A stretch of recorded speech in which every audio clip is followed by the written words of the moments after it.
Ayan guys, ang aking biniling isda. Anong tawag dito sa isda na to? Danggit. Danggit. Sarap yan sa bawan guys. Lagyan ng kamatis. Sarap yan oh. Yan oh. Lilinisin ko siya guys. Dumaan dito yung aming suki.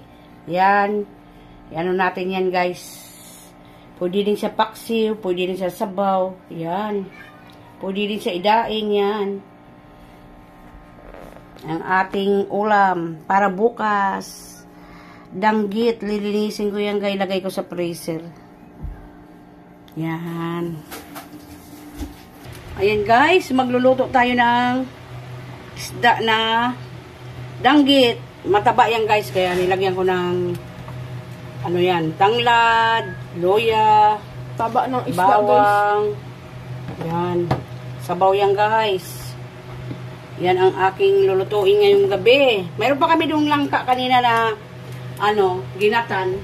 Pero nagluto pa ako ng sabaw. Masarap kasi sabaw yan guys. Yan. Ayan guys, ang aking ulam ngayong gabi. Sabaw na danggit. Yan. Danggit yan guys. Yummy. Mataba siya. Mayroon na siyang itlog. Yan. Kumukulo ng aking sabaw na danggit. Yan. Sariwa yan guys. Guys, luto na ang aking sinabawan na isda. Yan. Danggit na isda. Yan. Mataba siya guys. Oh. May itlog siya. Mataba yung danggit ngayon. Ayan, sariwa siya guys. Kain po tayo. Ayan, ang aming sinabawan na isda.